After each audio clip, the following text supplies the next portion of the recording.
അദ്ദേഹം ഓരോരോ കാലത്ത് പറയുന്നത് CPM-ൻ്റെ സ്റ്റേറ്റ് സെക്രട്ടറി ആയതിനു ശേഷം അദ്ദേഹം എടുക്കുന്ന നിലപാടുകൾ, പറയുന്ന കാര്യങ്ങൾ തമ്മിൽ എന്തെങ്കിലും ഒരു പൊരുത്തമുണ്ടോ? ഒരു പ്രത്യേക ഗ്രൂപ്പ് ഉണ്ടാക്കുക, അണികളെ കൂട്ടുക, അതൊന്നും ഇനി കേരളത്തിലെ കോൺഗ്രസിൽ നടക്കില്ല. ഇന്ത്യയിൽ ഒറ്റ ഇടതുപക്ഷ പാർട്ടിയേ ഉള്ളൂ, അത് ഇന്ത്യൻ നാഷണൽ കോൺഗ്രസ്സാണ്. BJP ആണ് ഇന്ത്യയിൽ വോട്ടിംഗ് മെഷീനെതിരായിട്ടുള്ള ആദ്യത്തെ എതിർപ്പ് പ്രകടിപ്പിച്ച രാഷ്ട്രീയ പാർട്ടിയും നേതാക്കന്മാരും. മഹാരാഷ്ട്ര തെരഞ്ഞെടുപ്പിനെ സംബന്ധിച്ച് വലിയൊരു പരാജയം കോൺഗ്രസിന് നേരിടേണ്ടി വന്നിട്ടുണ്ട്. ഒരുപക്ഷെ മഹാരാഷ്ട്രയിൽ കോൺഗ്രസ് വിജയിക്കുകയായിരുന്നെങ്കിൽ വലിയ ശക്തനായി തീരുമായിരുന്ന രമേശ് ചെന്നിത്തലയാണ്. പിന്നീട് അദ്ദേഹം സൈഡായി പോകുന്ന കാഴ്ചയാണ്. കോൺഗ്രസിനെ സംബന്ധിച്ച് ഇതുവരെയുള്ള ചരിത്രം പരിശോധിക്കുമ്പോൾ അത്തരത്തിൽ പരാജയങ്ങൾ ഏറ്റുവാങ്ങുന്ന വ്യക്തികൾ കോൺഗ്രസ് പ്രവർത്തകർക്കിടയിൽ നിന്ന് തന്നെ തഴയപ്പെടുന്ന സാഹചര്യം ഉണ്ടാകലുണ്ട്. അങ്ങനെ രമേശ് ചെന്നിത്തലയും അത്തരത്തിൽ തഴയപ്പെട്ടിട്ടുണ്ടോ? എന്താണ് ഇനി അദ്ദേഹത്തിനുള്ള പ്രസക്തി? ഇല്ലില്ല, അദ്ദേഹത്തിൻ്റെ പരാജയമായിട്ടൊന്നും ഞങ്ങൾ അതിനെ കാണുന്നില്ല, വ്യക്തിപരമായ പരാജയമായിട്ട്. ഇപ്പോൾ കോൺഗ്രസിൽ സത്യത്തിൽ അദ്ദേഹത്തിനെതിരെ ആരെങ്കിലും അങ്ങനെ ഒരു പ്രചാരം നടത്തിയൊന്നും ഞാൻ കണ്ടിട്ടില്ല. മുൻപ് ഉണ്ടായിട്ടുണ്ട്. മുൻപ് ഓരോ നേതാക്കന്മാർ ഓരോ ചുമതല ഏറ്റെടുക്കുമ്പോൾ അവിടെ എന്തെങ്കിലും പരാജയം ഉണ്ടായാൽ അവരെ അപകീർത്തിപ്പെടുത്തുന്ന, മോശമാക്കുന്ന വലിയ പ്രചാരം നടന്നിട്ടുണ്ട്, മുൻപ് നടന്നിട്ടുണ്ട്. പക്ഷേ ഇപ്പോൾ ഉണ്ടെന്ന് കരുതില്ല, അത് ഒട്ടും ശരിയല്ല. അങ്ങനെ നേതാക്കന്മാരെ തെരഞ്ഞു പിടിച്ച് ആക്രമിക്കുക, സമൂഹ മാധ്യമങ്ങളിലൂടെ അവഹേളിക്കുക, ചെളിവാരി എറിയുക, ആ പ്രവണത ഒരു കാരണവശാലും ശരിയല്ല, നല്ലതല്ല. അതിനെ പ്രോത്സാഹിപ്പിക്കാൻ കഴിയില്ല.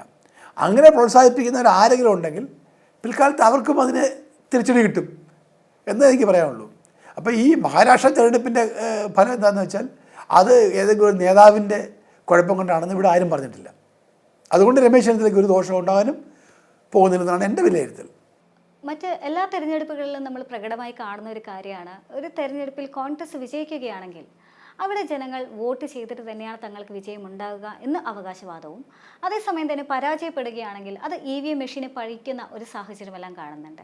അത് കോൺഗ്രസിൻ്റെ ഇരട്ടത്താപ്പല്ലേ?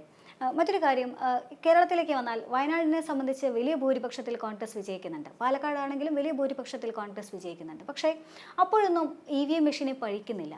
പക്ഷെ അതേസമയം മഹാരാഷ്ട്രയിൽ ഒരു പരാജയം നേരിടേണ്ടി വരുമ്പോൾ അവിടെ EVM മെഷീനെ പഴിക്കുന്ന ഒരു സാഹചര്യമുണ്ട്. ഇത് കോൺഗ്രസിൻ്റെ ഇരട്ടത്താപ്പല്ലേ? EVM മെഷീനെ ആദ്യ എതിർത്തുള്ള ഒരാൾ ഇന്ന് പ്രധാനമന്ത്രിയായിരിക്കുന്നത് നരേന്ദ്രമോദിയാണ്, നിതിൻ ഗഡ്കരിയാണ്, BJP പ്രസിഡൻ്റായിരുന്നയാൾ. BJP ആണ് ഇന്ത്യയിൽ വോട്ടിംഗ് മെഷീനെതിരായിട്ടുള്ള ആദ്യത്തെ എതിർപ്പ് പ്രകടിപ്പിച്ച രാഷ്ട്രീയ പാർട്ടിയും നേതാക്കന്മാരും. ഇപ്പോൾ EVM മെഷീനെക്കുറിച്ച് രാജ്യത്ത് ആകമാനം എതിർസ്വരം ഉയർന്നു വരുന്നുണ്ട്. ഇന്ത്യയിലെ മഹാഭൂരിപക്ഷം രജിസ്റ്റർ ചെയ്ത രാഷ്ട്രീയ പാർട്ടികളും EVM മെഷീൻ ടാമ്പറിങ് നടക്കുന്നു എന്ന് വിശ്വസിക്കുന്നവരാണ്. അവരെല്ലാവരും കൂടി ചേർന്ന് ഇലക്ഷൻ കമ്മീഷനും രാഷ്ട്രപതിക്കും ഒക്കെ നിവേദനം കൊടുത്തിരുന്നു EVM മെഷീനിൽ മാറ്റണം. പക്ഷേ ഗവൺമെൻറ് തയ്യാറാകുന്നില്ല. മഹാഭൂരിപക്ഷമാണല്ലോ ജനാധിപത്യത്തിൻ്റെ അടിത്തറ എന്ന് പറയുന്നത്. എല്ലാ രാഷ്ട്രീയ പാർട്ടികളിലും മഹാഭൂരിപക്ഷം വരുന്ന പാർട്ടികൾ ഒരുമിച്ച് ഒരു സംശയം ഉയർത്തുക, ആരോപണം ഉന്നയിക്കുക. അപ്പോൾ ഗവൺമെൻറ്റിനല്ലേ മുൻ കൈ ഇട്ടിറങ്ങിയിട്ട് EVM മാറ്റി ഒരു തവണത്തേക്കെങ്കിലും പേപ്പർ ബാലറ്റിലേക്ക് തിരിച്ചു പോകേണ്ട ഗവൺമെൻറ് അല്ലേ? അവർക്കൊന്നും മറയ്ക്കാനില്ലെങ്കിൽ എന്തുകൊണ്ട് അവരിത് പോകുന്നില്ല? അപ്പോൾ അവർക്ക് മറയ്ക്കാനുണ്ട്. മഹാരാഷ്ട്ര തന്നെ ഈ തെരഞ്ഞെടുപ്പ് ഫലം മഹാരാഷ്ട്രയിൽ ഉണ്ടാകാൻ കാരണം EVM ടാമ്പറിങ് ആണെന്നുള്ളത് എല്ലാവരും വിശ്വസിക്കുന്നുണ്ട്. സത്യത്തിൽ മഹാരാഷ്ട്രയിലെ തെരഞ്ഞെടുപ്പ് അട്ടിമറിക്കപ്പെട്ടിരിക്കുന്നു. ഹരിയാനയിൽ ഇത് അട്ടിമറിച്ചു. BJP അവർക്ക് എവിടെയെല്ലാം വേണോ അവിടെയെല്ലാം അട്ടിമറിക്കും. ഇപ്പം ജമ്മു കാശ്മീരിൽ ഇടപെട്ടില്ല, അവിടെ നാച്ചുറലി BJP തോറ്റു. ഞങ്ങൾ ജയിക്കുന്നത് EVM ടാമ്പറിങ് ഇല്ല എന്നുള്ള മറുന്യായമല്ല ഞങ്ങൾ പറയുന്നത്, BJPയുടെ ടാക്ടിക്സാണ്. എല്ലാം കൂടെ പിടിച്ചാൽ ജനങ്ങൾ അവരെ കല്ലെറിഞ്ഞ് ഓടിക്കില്ലേ? അതുകൊണ്ട് മഹാരാഷ്ട്ര ഇങ്ങെടുത്തു, എടുക്കേണ്ടവരെടുത്തു, കാശ്മീർ വിട്ടുകൊടുത്തു, ഹരിയാന ഇങ്ങെടുത്തു. ഈ രാഷ്ട്രീയമാണ് BJP നടത്തിക്കൊണ്ടിരിക്കുന്നത്. ഇത് ഇലക്ഷൻ കമ്മീഷനെ നോക്കൂത്തിയാക്കിയിരിക്കുകയാണ്. അവർക്കൊരു പ്രസക്തിയില്ല. ഞങ്ങൾ വോട്ടിംഗ് മെഷീൻ മാത്രമല്ല, ഞങ്ങൾ ഇലക്ഷൻ കമ്മീഷനാണ് എതിർക്കുന്നത്. ഇലക്ഷൻ കമ്മീഷനെ തിരഞ്ഞെടുക്കുന്ന സംവിധാനങ്ങൾ അട്ടിമറിക്കപ്പെട്ടു. ഇലക്ഷൻ കമ്മീഷൻ ഇല്ലാതെ BJPക്ക് ജയിക്കാൻ കഴിയില്ല. ഞങ്ങൾ ആരോടാണ് മത്സരിക്കുന്നത്? ഇലക്ഷൻ കമ്മീഷനോടാണ് മത്സരിക്കുന്നത്. ഞങ്ങൾ BJPയോട് RSSനോട് മാത്രമല്ല, ഞങ്ങൾ ഇലക്ഷൻ കമ്മീഷനോട് മത്സരിക്കേണ്ടി വരുന്നു, ഞങ്ങൾക്ക് EVM മെഷീനോട് മത്സരിക്കേണ്ടി വരുന്നു. സത്യത്തിൽ BJP ചെയ്തുകൊണ്ടിരിക്കുന്നത് ഇന്ത്യയിലും ലോകത്തും ഒരു കാലത്തും നമുക്ക് കാണാൻ കഴിയാത്ത ഏറ്റവും വലിയ അട്ടിമറി രാഷ്ട്രീയമാണ്. ജനാധിപത്യത്തെ ധ്വംസിച്ചിരിക്കുന്നു. EVM മെഷീനിൽ നിന്ന് ഒരു പേപ്പർ ബാലറ്റിലേക്ക് ഒരു തെരഞ്ഞെടുപ്പിൽ പോകാൻ ഇന്ത്യയിലെ കോൺഗ്രസ് BJP വെല്ലുവിളിക്കുകയാണ്.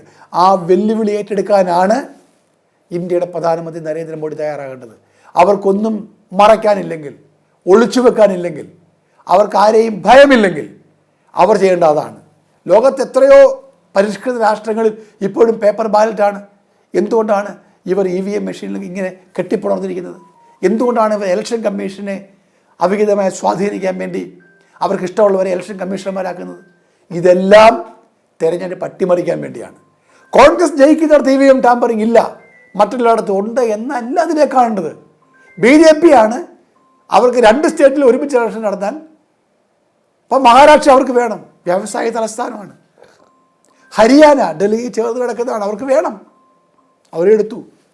അവർക്ക് ഇഷ്ടമുള്ളവരെ എടുക്കുക, ഇല്ലാത്ത കൊടുക്കുക എന്നുള്ള വിചിത്രമായ ജനാധിപത്യം ഈ ലോകത്തെവിടെയും കേട്ടിട്ടുണ്ടോ? കേരളത്തിൽ BJPയുടെ വളർച്ച കോൺഗ്രസ് ഭയപ്പെടുന്നുണ്ടോ? കേരളത്തിൽ BJPക്ക് എത്ര വളർന്നാലും എവിടെ വരെ പോകും എന്നതിനെ സംബന്ധിച്ച് ഞങ്ങൾക്കൊരു ധാരണയുണ്ട്. എന്നാൽ BJP CPM കൂടെ ഈ മറയൊക്കെ നീക്കി അവർ പരസ്യമായി ഒന്നിക്കുന്ന രാഷ്ട്രീയമാണ് ഇപ്പോൾ ഉള്ളത്. ഒറ്റയ്ക്ക് BJPക്ക് ഒന്നും നേടാൻ കഴിയില്ല എന്നുള്ളത് കൊണ്ടാണ്. തൃശ്ശൂർ ജയിച്ചത് എങ്ങനെയാണ് BJP? ഈ കഴിഞ്ഞ ലോക്സഭാ തെരഞ്ഞെടുപ്പിൽ തൃശ്ശൂർ മണ്ഡലത്തിൽ CPM വോട്ടുകളല്ല നഷ്ടപ്പെട്ടത്, കോൺഗ്രസിൻ്റെ വോട്ടുകളാണ്, കോൺഗ്രസിൻ്റെ അടിത്തട്ടിലെ വോട്ടുകളാണ് നഷ്ടപ്പെട്ടത് എന്നൊരു ആരോപണം MV ഗോവിന്ദ മാഷ് പറയുന്നുണ്ട്. എന്താണ് ആ ആരോപണത്തിൻ്റെ വസ്തുത? കോൺഗ്രസിൻ്റെ വോട്ടുകൾ നഷ്ടപ്പെട്ടിട്ടുണ്ടോ തൃശ്ശൂരിൽ? MV ഗോവിന്ദൻ മാഷ് പറയുന്ന കാര്യങ്ങളെല്ലാം തമാശയായിട്ട് കേരളത്തിലെ ജനങ്ങൾ എടുക്കാറുള്ളൂ. ഒരു ഗൗരവം ഇല്ലാത്തൊരു രാഷ്ട്രീയ നേതാവാണ് ശ്രീ MV ഗോവിന്ദൻ. അദ്ദേഹം ഓരോരോ കാലത്ത് പറയുന്നത് CPMൻ്റെ സ്റ്റേറ്റ് സെക്രട്ടറി ആയതിനു ശേഷം അദ്ദേഹം എടുക്കുന്ന നിലപാടുകൾ, പറയുന്ന കാര്യങ്ങൾ തമ്മിൽ എന്തെങ്കിലും ഒരു പൊരുത്തമുണ്ടോ? ഇപ്പം തൃശ്ശൂരിൽ CPM നഗ്നമായി BJPയെ സഹായിച്ചു എന്നുള്ളത് വ്യക്തമല്ലേ? പൂരം കലക്കിയതിനു വേണ്ടിയാണ്. ആരാണ് പൂരം കലക്കിയത് എന്നുള്ളത് വ്യക്തമല്ലേ? അപ്പോൾ അതിനുള്ള അനുകൂലമായ രാഷ്ട്രീയ സാഹചര്യം അവിടെ നിർമ്മിച്ചു കൊടുക്കുകയായിരുന്നു. അവരുടെ ഘടകകക്ഷിയായിട്ടുള്ള CPI പറയട്ടെ ഇല്ലെന്ന്. CPI അന്വേഷണം ആവശ്യപ്പെടുകയല്ലേ? തൃശ്ശൂരിൽ എന്ത് സംഭവിച്ചു എന്നതിനെ സംബന്ധിച്ച്, പൂരം കലങ്ങിയതിനെ സംബന്ധിച്ച് ഈ സർക്കാരിലെ രണ്ടാമത്തെ ഘടകകക്ഷിയായിട്ടുള്ള CPI എടുത്ത നിലപാടല്ലേ നമുക്കതിൽ ഏറ്റവും കൂടുതൽ ഉയർത്തിപ്പിടിക്കാൻ കഴിയുന്നത്. കോൺഗ്രസ്സാണ് അവിടെ BJPയെ സഹായിച്ചതെന്ന് കണ്ണുപൊട്ടന്മാർ പോലും പറയില്ല, ആരും വിശ്വസിക്കില്ല. അപ്പോൾ അവിടെ സംഭവിച്ചത് എന്താണെന്ന് വെച്ചാൽ BJPക്ക് ജയിക്കാൻ അനുകൂലമായ സാഹചര്യം ഉണ്ടാക്കുക എന്നുള്ള CPMൻ്റെ അജണ്ടയായിരുന്നു. അത് മുഖ്യമന്ത്രിക്ക് നിന്ന് പിഴയ്ക്കാനുള്ളൊരു മാർഗമായിട്ടാണ് കണ്ടത്. തിരുവനന്തപുരത്ത് ഇത് പയറ്റാൻ ശ്രമിച്ചു, പക്ഷേ തിരുവനന്തപുരത്തെ ജനങ്ങൾ അതിനെ തള്ളിക്കളഞ്ഞു. ശശി തരൂരിൻ്റെ തിരുവനന്തപുരവും തൃശ്ശൂരും BJPക്ക് സമ്മാനിക്കുക, എന്നിട്ട് അടുത്തൊരു ഘട്ടം കൂടി CPMന് കുറേ കാലം കൂടി BJP സഹായത്തോടുകൂടി കേരളത്തിൽ നിലനിൽക്കാൻ കഴിയുമോ എന്ന് പരീക്ഷിക്കുക, കേസുകളിൽ നിന്ന് മുഖ്യമന്ത്രിയെയും കുടുംബത്തെയും രക്ഷപ്പെടുത്തുക. ഇതുമാത്രമാണ് CPM നേതാക്കന്മാർക്കുണ്ടായിരുന്ന ലക്ഷ്യം. അതിനവർ BJPയുമായിട്ടുണ്ടാക്കിയ അവിശുദ്ധമായ കൂട്ടുകെട്ടാണ്. ഇത് എക്സ്പോസ് ചെയ്യപ്പെട്ടു. കേരളത്തിലെ ഏത് സാധാരണക്കാരനായ കമ്മ്യൂണിസ്റ്റുകാരോട് ചോദിച്ചാലും മുഖ്യമന്ത്രിയുടെ രാഷ്ട്രീയ നിലപാടുകളിലെ വെള്ളം ചേർക്കലും BJPയുമായിട്ടുള്ള അവിശുദ്ധമായ കൂട്ടുകെട്ടും അവരെല്ലാം തുറന്നു സമ്മതിക്കും. അതുകൊണ്ടാണല്ലോ ഇപ്പോൾ സമ്മേളനം നടക്കുകയില്ലേ കേരളത്തിൽ CPMനകത്ത്, എല്ലായിടത്തും അടിയല്ലേ, നേതാക്കന്മാരെ പരസ്യമായി വിമർശിക്കല്ലേ. ഇപ്പം CPMന് അവരുടെ വിശ്വാസ്യത നഷ്ടപ്പെട്ടു, പ്രത്യയശാസ്ത്രത്തിൽ വെള്ളം ചേർത്തു. അവർക്കിപ്പോൾ അഴിമതി നടത്തി നേതാക്കന്മാർക്ക് സുഖലോലുപന്മാരായി ജീവിക്കാൻ വേണ്ടി മാത്രമുള്ള ഭരണമാണെന്ന് മനസ്സിലാക്കി. ഈ ബൈ ഇലക്ഷനിൽ പാലക്കാട് ഞങ്ങൾക്ക് CPMൻ്റെ ഒട്ടാണ് കൂടുതൽ കിട്ടിയിട്ടുള്ളത്. പാലക്കാട് നഗരസഭയെ മാത്രമല്ല കോൺഗ്രസ് ലീഡ് കിട്ടിയത്, എല്ലായിടത്തും ഞങ്ങൾക്ക് ലീഡ് കിട്ടി. എങ്ങനെ ലീഡ് കിട്ടി? CPMനകത്തും ഈ എറോഷനുണ്ട്. CPM ഒരു തീവ്ര വലതുപക്ഷ രാഷ്ട്രീയ പാർട്ടിയായിട്ട് മാറി. ഇടതുപക്ഷ ആശയങ്ങളൊന്നും ആ പാർട്ടിയിലില്ല, ഒരു നേതാവിനുമില്ല. ഏറ്റവും താഴെത്തട്ടിലുള്ള നേതാവ് മുതൽ ഏറ്റവും മുകളിലുള്ള ആൾ വരെ. റഷ്യയിലും മറ്റും കമ്മ്യൂണിസ്റ്റ് പാർട്ടി തകരാൻ ഇടയായ കാരണം എന്ന് വെച്ചാൽ നേതാക്കന്മാരുടെ അഴിമതിയാണ്, സുഖലോലുപതയാണ്, അതിൻ്റെ റിപ്ലിക്കയാണ്. അതുപോലാണ് കേരളത്തിൽ സംഭവിച്ചുകൊണ്ടിരിക്കുന്നത്. ഒരു ലോക്കൽ കമ്മിറ്റി സെക്രട്ടറി എന്ന് വെച്ചാൽ ആ പഞ്ചായത്തിലെ ഏറ്റവും സമ്പന്നനായ നേതാവാണ്, സുഖലോലുപനാണ്. സംസ്ഥാന മുഖ്യമന്ത്രിയും അതുപോലെ തന്നെയാണ്. എല്ലാ നേതാക്കന്മാരും അഴിമതി അവരെ ഒരു ഭൂതം പോലെ പിടികൂടിയിരിക്കുന്നു. ആദർശം പോയി, കമ്മ്യൂണിസം പോയി, പ്രത്യയശാസ്ത്രം, വിഴുപ്പ് ഭാണ്ഡത്തിൻ്റെ വില പോലും കേരളത്തിലെ കമ്മ്യൂണിസ്റ്റ് പാർട്ടി പ്രത്യയശാസ്ത്രത്തിന് കൊടുക്കുന്നില്ല.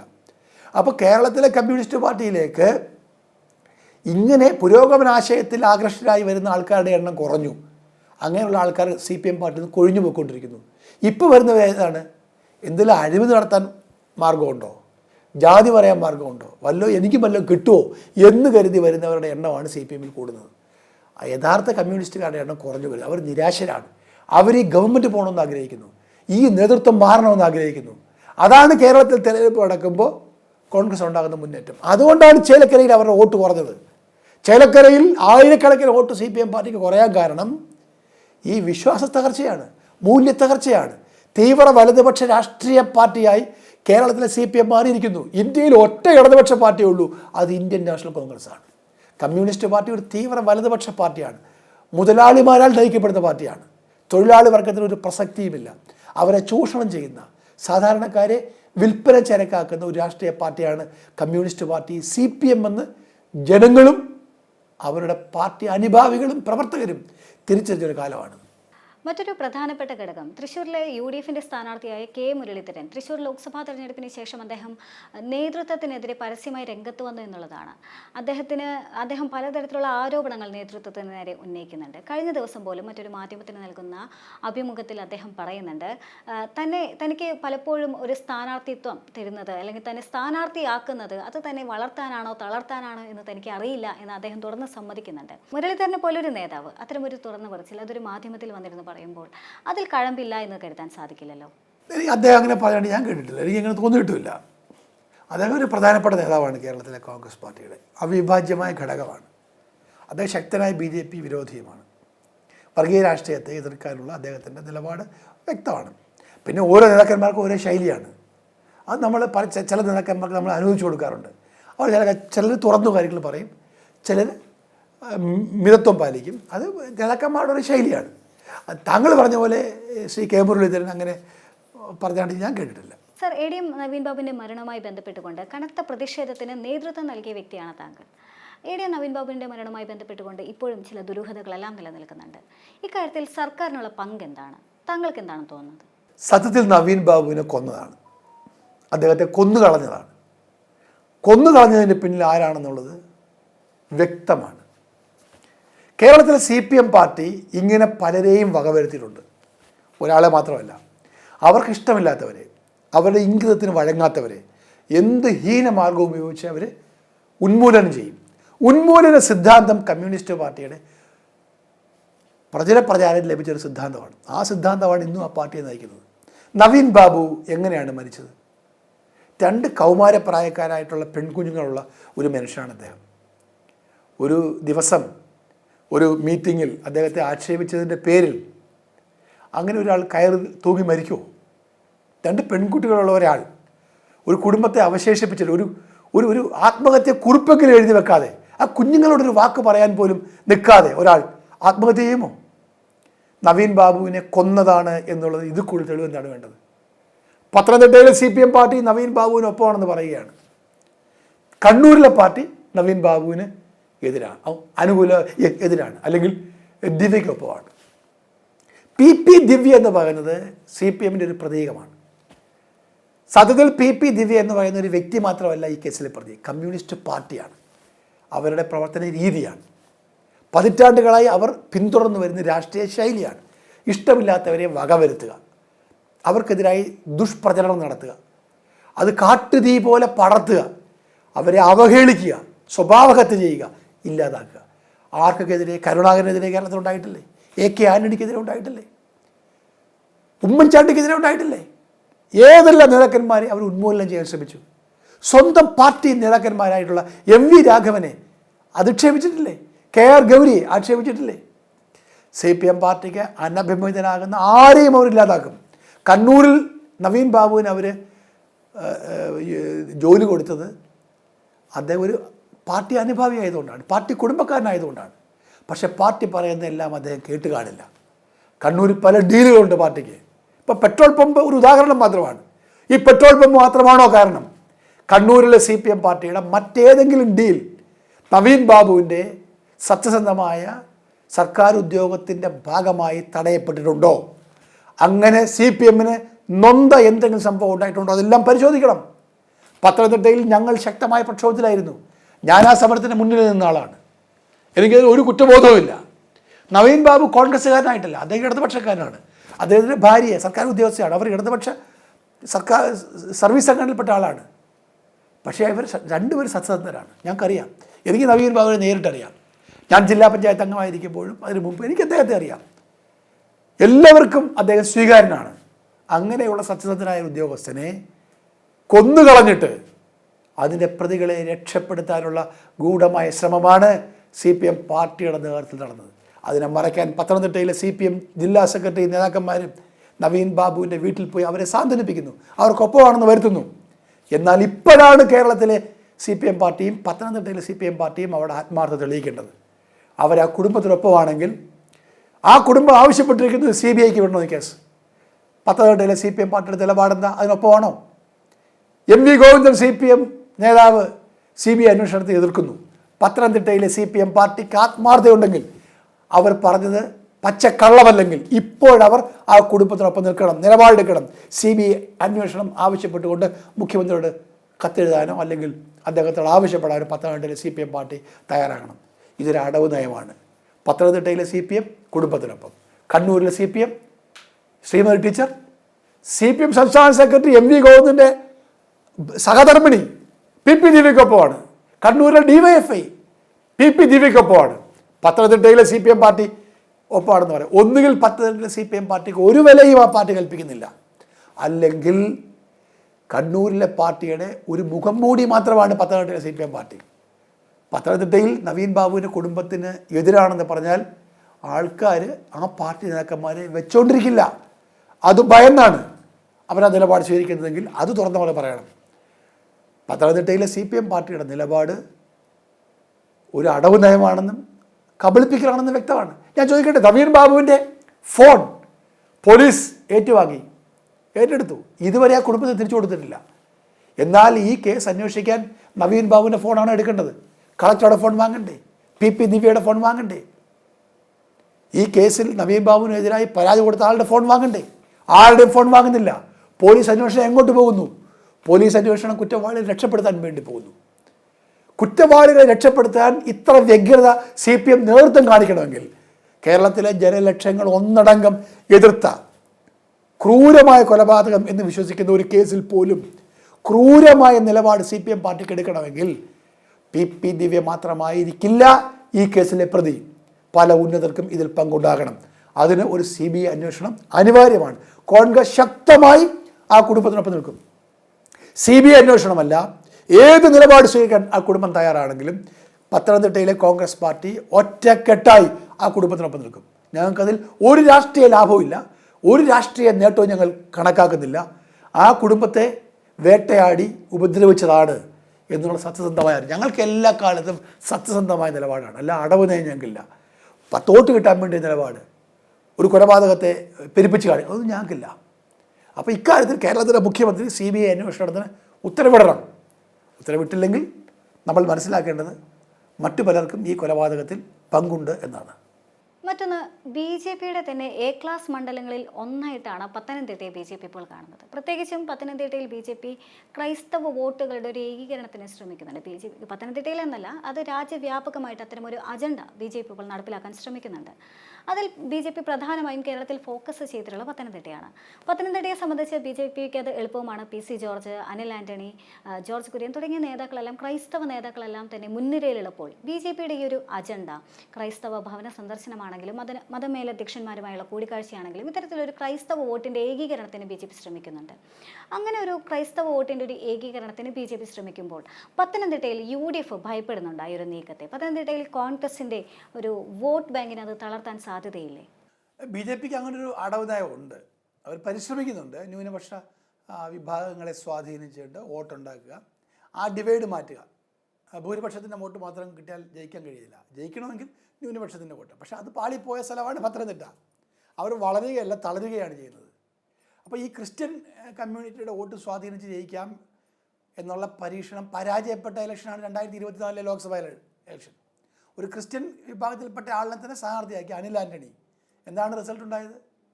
K സുരേന്ദ്രന് കിട്ടിയതിനേക്കാൾ എത്ര വോട്ട് കുറവാണ് അദ്ദേഹത്തിന് കിട്ടിയത്.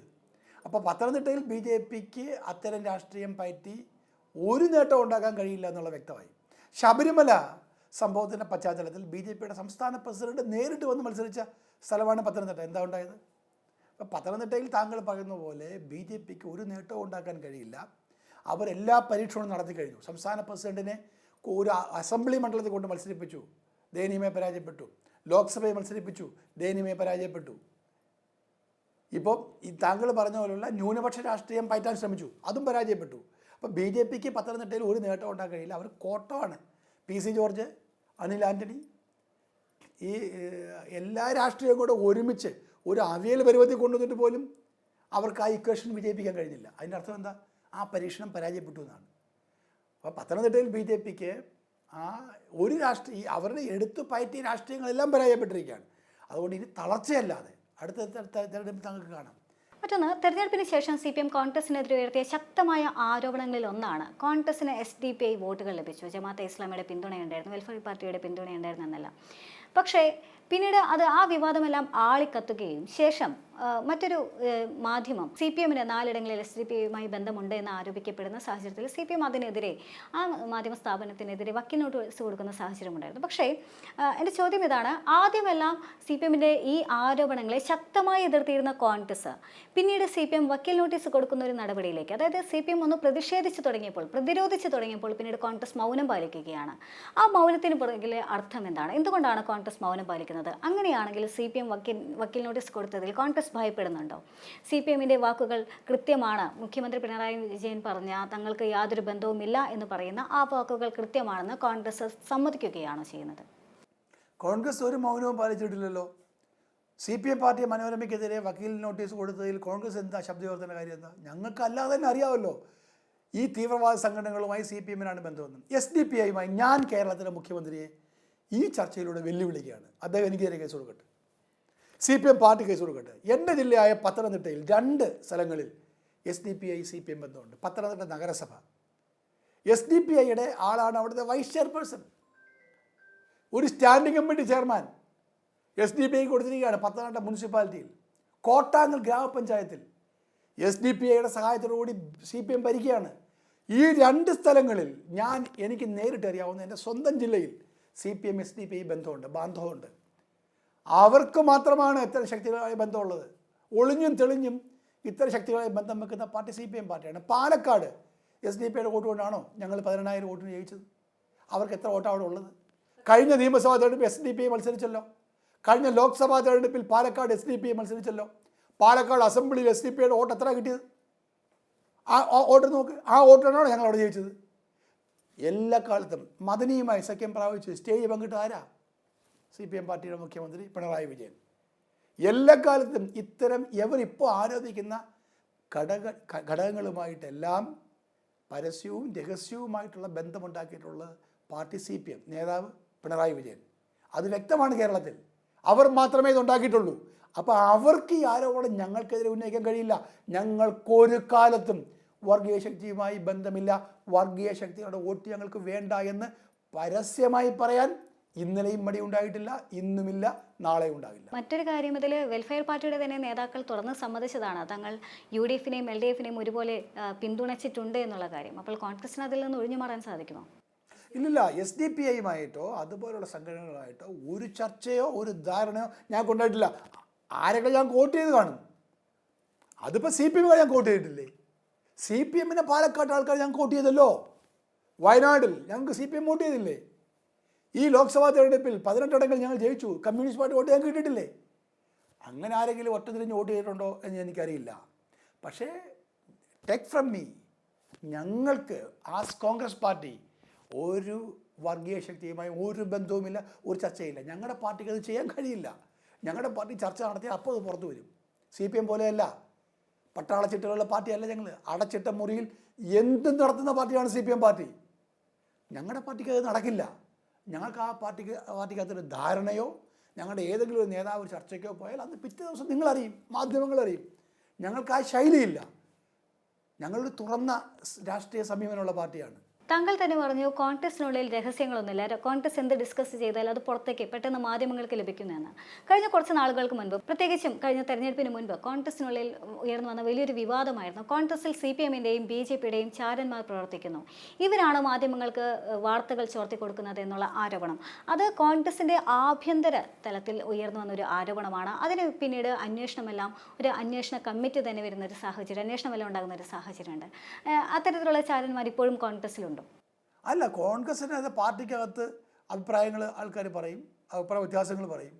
അത് കോൺഗ്രസിനകത്ത് എല്ലാ കാലത്തും എല്ലാവർക്കും ഉണ്ടായിട്ടുള്ള സ്വാതന്ത്ര്യമാണ്. അല്ലാതെ കോൺഗ്രസിനകത്ത് അങ്ങനെ ആവശ്യമായിട്ട് ഒന്നും നടന്നിട്ടില്ല. ഒരു ആരോപണം ആൾക്കാർ ഉണ്ടായിട്ടുമില്ല.